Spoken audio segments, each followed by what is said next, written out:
ഓണത്തിന് ശർക്കര വരട്ടി ഇല്ലാതെ ഇലയിലെ സദ്യ എങ്ങനെ വിളമ്പും? ഉപ്പേരി നമ്മൾ വറുത്തു. ഇനി നമുക്ക് കുറച്ച് ശർക്കര വരട്ടി തയ്യാറാക്കാമേ. കുറച്ച് മതിയല്ലോ, ഇലയിൽ 1-2 കഷ്ണം വെച്ചാൽ മതി. അതുകൊണ്ട് കുറച്ചേ ഞാൻ ഉണ്ടാക്കുന്നുള്ളൂ. അതായത് നടുവേ മുറിച്ചിട്ട് ഈ കനത്തിൽ, ഒരുപാട് കനം പാടില്ല,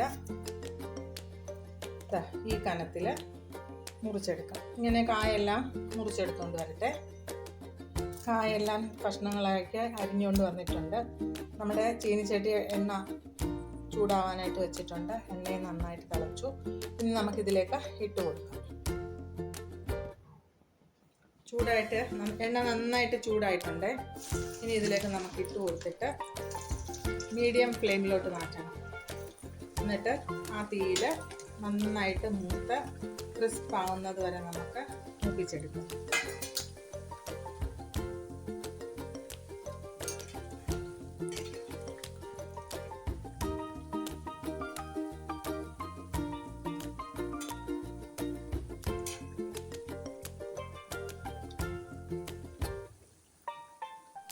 ഇനി ഇത് മൂത്ത് വരുന്നത് വരെ നമുക്കൊന്ന് വെയിറ്റ് ചെയ്യാം.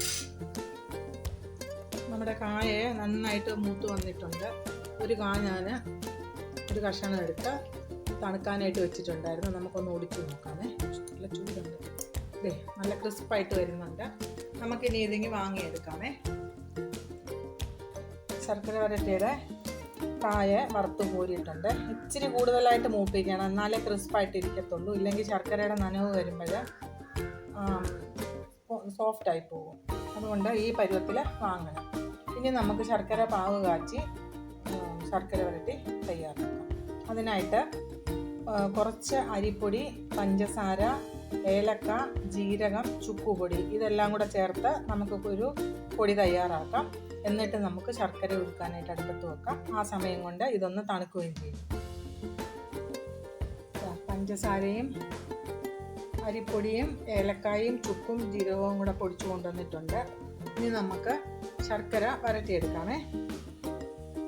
കുറച്ച് വെള്ളം ഒഴിക്കാം. ഇപ്പോഴെല്ലാം ശർക്കര പൊടിയാണല്ലോ കിട്ടുന്നത്, എളുപ്പമുണ്ട്. അതുകൊണ്ട് കല്ലും കരടും ഒന്നുമില്ല, വളരെ ക്ലീൻ ആയിട്ടുള്ളതാണ് കിട്ടുന്നത്. അത് നമുക്ക് സ്വല്പം വെള്ളം ഒഴിച്ച് ഒന്ന് ഉരുക്കിയെടുക്കാം. നമുക്കിനി ശർക്കര ഇട്ട് കൊടുക്കാം. ഈ സ്പൂണിന് ഒരു 4-4.5 സ്പൂണോളം ഇട്ട് കൊടുക്കാം. എനിക്ക് അമ്മ പറഞ്ഞു തന്ന കണക്ക് പ്രകാരം എത്ര ഉപ്പേരി ഉണ്ടോ അതിൻ്റെ 1/4 ഭാഗം മാത്രം മതി ശർക്കര. കൂടിപ്പോയി കഴിഞ്ഞ് കഴിഞ്ഞാൽ ശർക്കര വരട്ടി കുഴഞ്ഞിരിക്കും. അതുകൊണ്ട് ഈ കായയുടെ കണക്കാക്കി 1/4 ഭാഗം ശർക്കര പൊടി ചേർത്ത് നമുക്ക് ഉരുക്കിയെടുക്കാം.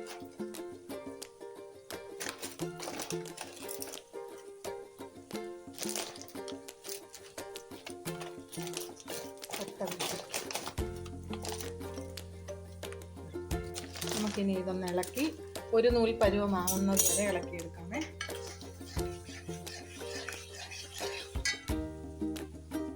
ശർക്കര പാകമായോ എന്നറിയാനായിട്ട് നമുക്ക് ഒരു ചെറിയ പ്ലേറ്റിലോട്ട് സ്വല്പം വെള്ളം എടുക്കാം. എന്നിട്ട് ഈ പാനീയയിലെ ഒരു തുള്ളി ഇതിലോട്ട് ഒഴിച്ചു കൊടുക്കാം. അതായത് നന്നായിട്ട് സ്പ്രെഡ് ആവുന്നുണ്ട്. ഒരു നൂൽ പരുവമായി കഴിഞ്ഞ് കഴിഞ്ഞാൽ ശർക്കര പാനി സ്പ്രെഡ് ആവത്തില്ല, അവിടെ തന്നെ കിടക്കും. അതാണ് അതിൻ്റെ പാകം. ഇല്ലെങ്കിൽ ഒരു നൂൽ പരുവം നമ്മൾ നോക്കാൻ പോയി കഴിഞ്ഞാൽ നമ്മുടെ വിരൽ പൊള്ളും. ശർക്കരയ്ക്ക് ഭയങ്കര ഒട്ടലാണ്.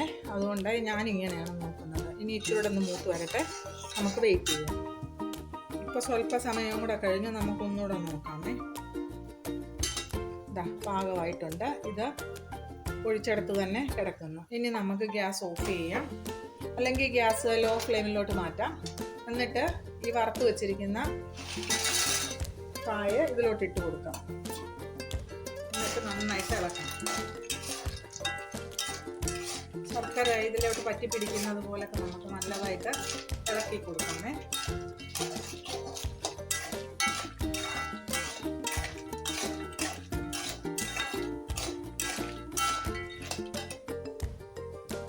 ഈ കായിലെല്ലാം ശർക്കര നന്നായിട്ട് പിടിച്ചു. ഇനി നമുക്ക് പൊടിച്ചു വെച്ചിരിക്കുന്ന ഈ പൊടി കുറേശ്ശെ ചേർത്ത് ഇളക്കിയെടുക്കണം.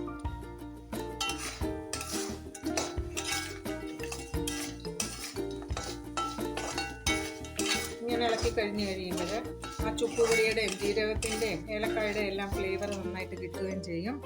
ഒന്നൊന്നേ തൊടാതെ എല്ലാം നന്നായിട്ട് ഇളകി കിട്ടുകയും ചെയ്യും.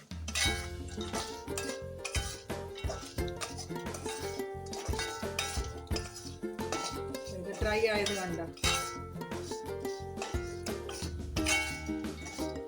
ഇനി ബാക്കിയുള്ള പൊടിയും കൂടെ നമുക്കങ്ങ് ചേർത്ത് കൊടുക്കാം.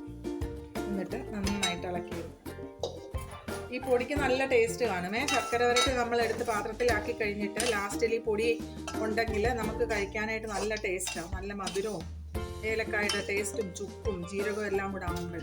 പക്ഷേ ഇതിപ്പം കാണത്തില്ല, എല്ലാം നന്നായിട്ട് പിടിച്ചു. പാകത്തിനുള്ളതേ ഉള്ളായിരുന്നു. നമ്മുടെ ശർക്കര വരട്ടി തയ്യാറായി. ഇനി ഇത് തണുത്ത് കഴിഞ്ഞിട്ട് ഒരു വായു കടക്കാത്ത ഒരു കുപ്പിയിൽ അടച്ചു വെച്ച് കഴിഞ്ഞാൽ തിരുവോണത്തിന് നമ്മൾ സദ്യ വിളമ്പുമ്പോൾ അതിലോട്ട് നമുക്ക് ഇലയുടെ സൈഡിലോട്ട് വെക്കാൻ പറ്റും. കടയിൽ വാങ്ങിക്കാൻ കിട്ടും, പക്ഷെ നമ്മളുണ്ടാക്കി എല്ലാവർക്കും കൊടുക്കുന്ന ഒരു സംതൃപ്തി കിട്ടത്തില്ല. പറ്റുന്നവരൊക്കെ ഇതൊന്ന് തയ്യാറാക്കി നോക്കണം. വലിയ കഷ്ടപ്പാടൊന്നുമില്ല, എളുപ്പം തന്നെയാണ്. എല്ലാവരും ഉണ്ടാക്കും എന്നുള്ളൊരു പ്രതീക്ഷയോടെ ഇനി നമുക്ക് അടുത്ത വിഭവം ചെയ്യാം.